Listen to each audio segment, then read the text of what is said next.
Hi guys, welcome back to Suzanne Wachtel, Living Your Best Life. Well, tonight I decided that I needed to talk about what a panic attack is, what it means to have one, what to do about it when you have one, and who is prone to them. So typically, when things are going on in my life, I keep it together. I'm very strong, very independent. I'm the person to call if there's an emergency. I keep my head on straight. I show up. I do what I got to do. And at that point, I feel like a superhero. And as time goes on after the crisis, I notice that after like a week or two or three, I start to have some anxiety. And it doesn't seem related at first until I figure it out.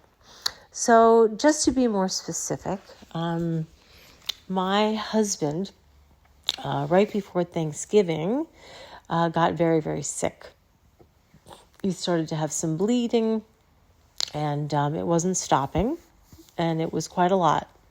So he ended up in the emergency room, and of course it's holiday. We're, cooking up the turkey, and there he is not feeling well. And boy, he went to the emergency room, and they checked him in, and he actually got 7 transfusions.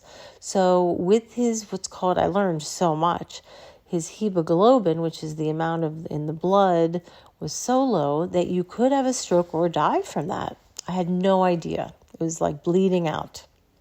So he spent a good 5-6 days in the hospital, and I handled it, and I handled the company that was coming for dinner already. They were on their way. I didn't even mention he was in the hospital because at that point we had to eat, and he was settled down the road. We have a beautiful hospital, Baptist, right down the road from our house, and dinner happened. I went to visit. I went the following day, and he was there for 5 or 6 days. So I came home and settled in and figured out what he needed. They were trying to figure out exactly what was wrong.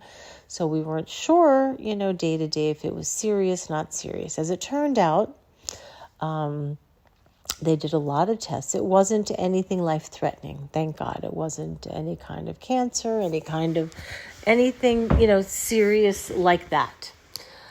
So once that was over and he came home, of course he was weak, losing all that blood, and had to get his strength back. And, it's a funny thing when you go into a crisis like that. It's very traumatic. It really is. It's traumatic for the family members. It's traumatic for the actual person going through it, because you don't know, are you dying? What's happening? It's scary. So it took him a good 2-3 weeks to get his strength back and to be able to get up and walk out. And, my big issue is we have a 100-pound Rottweiler that I never walk because I'm afraid, since I fell the one time walking her. And, who's going to walk this dog? And all of these things were just little mini issues, but nevertheless, they were issues. And so I was great. I rallied. I took care of everything that needed to be taken care of. He's on the mend. And then I'm driving home from work 2-3 weeks after, and all of a sudden I feel a wave. It's almost like a wave of extreme fatigue. But more than that, it's the fight or flight. I started to have a panic attack. Typically, it will hit me when I'm driving. So I don't usually take highways because that's the favorite place it likes to get me. So a panic attack literally is suppressed feelings, suppressed trauma, suppressed fear.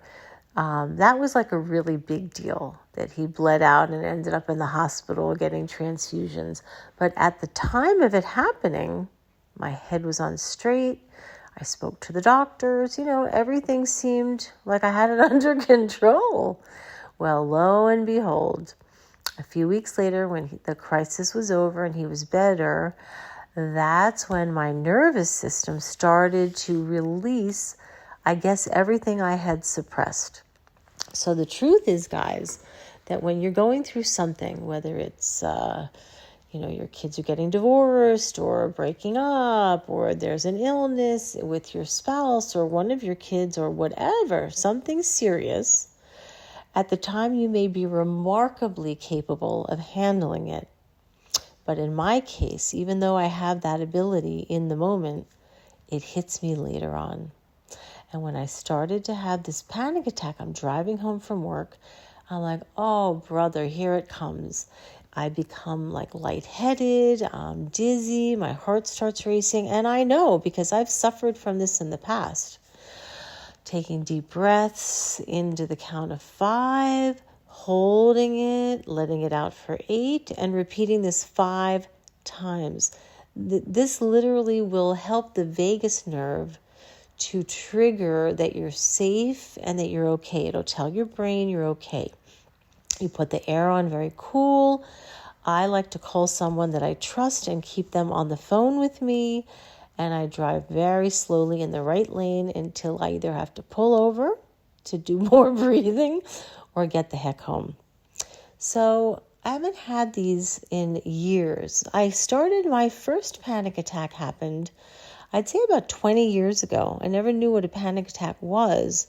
My husband and I were coming home from the city. We lived in Long Island, and we had a sports car at the time. And on the road home on the LIE, it started to snow profusely and become icy. And the car was not made for that. So it spun around and we hit the middle of the two oncoming traffic and ours. We hit the medium, spun around. Now we're facing traffic.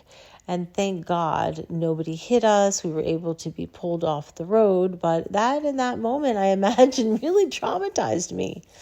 Now we got off the road. Everything was fine. We were safe. However, about, again, 3 weeks later, I'm driving down the road, which I always did. I went into Manhattan. I rode all over the place by myself in the car.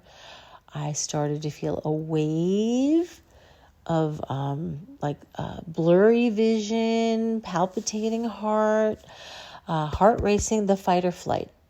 I was having a full-blown panic attack. I had to pull over on the highway.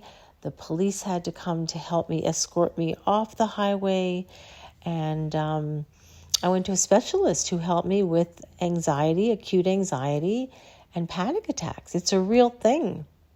So what I wanted you to know is it is normal. It can feel like a heart attack. It can feel like a stroke. I had one as recent as today. I thought I was literally having a stroke. But thank God I did not have a stroke. I had a pure old-fashioned panic attack. I did the breathing. I had a piece of chocolate. I kept a few people on the phone that I trust that make me feel safe. I got back to my office. My husband was meeting me for dinner tonight. And I said, you know what? I don't feel good after dinner if this continues driving home. And he Ubered or Lyfted to the restaurant, which is right next door to my office. We met for dinner, and by then it had passed. So what the tricks are is when you feel it coming, you just notice it. You just start to do your breathing. You drink a lot of water. Hydrate. You tell yourself, self-talk, everything's going to be okay. This is going to pass. Nothing bad is happening. Don't be scared. And you really console yourself. The cool air really helps to lower your temperature. And calling or speaking to a good friend, someone who you trust, who makes you feel safe, is always helpful. And then, if it's prescribed and you have it, take a half a Xanax or have a glass of wine or something that will calm you down. Gentle music, taking a walk in nature. But thank God today, this particular panic attack came out of the blue. Mine usually hit me driving. I was getting a blowout. It was like a little treat. I always talk about having a treat and taking care of myself. So I did. I went and I had my hair washed. I felt fine. And as I sat in her chair to get the blowout, I started to feel the wave Oh boy, it's like a wave of terror. It just comes on. You can't know that it's coming. It's unpredictable, but there it was. And at first I got nervous, and then I started doing the breathing, and made some calls. I drank a lot of water. And even my hairdresser walked me to my car, giving me the parting words of call 911 if it comes back and you're scared. But I didn't. I called my husband and my daughter, and they talked to me on the way back to the office. And with the breathing and a piece of chocolate and the self-talk, it did pass. But I will tell you, anyone who experiences these panic attacks, it is really scary. And you have to have a set of tools to handle them. Because when you do, and you recognize what it is, like first I thought I had a stroke, and I know you're supposed to smile and arms up high, and I did all of those things, and I wasn't having a stroke, thank God, but I was having a full-blown panic attack. And breathing, lowering the air, self-talk, light music, all of those things can get you back under control. And then you get to a place of safety, whether you get back to your home or your office or somewhere where if you do need a ride or help, there's someone to help you out. So that is my big advice. I just felt like since today I actually experienced my panic attack, and I haven't had them in many years. They just started trickling back since my husband's bout with his health. And my kids are having a couple of issues in their relationships. So I guess it's all just getting to me. And I have to just go back to everything works out. Everything's going to be fine. We're safe. They're safe.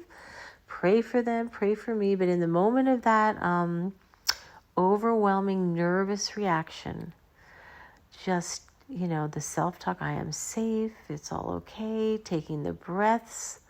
That really does work. So good luck.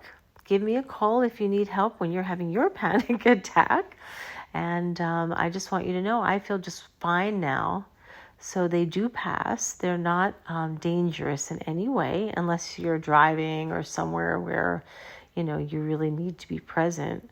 But they don't do damage is what I'm trying to point out. And when I get those, I realize, probably time to go get a therapy session or a meditation or a massage or a Reiki session, but I need something. My nervous system is overactivated. All right. Well, I hope this has helped. And please, if you have a panic attack or you get them or you're prone to them, please listen to this and hopefully it will help you when it happens to you. All right, guys. Have a beautiful weekend and take care. Bye, dolls.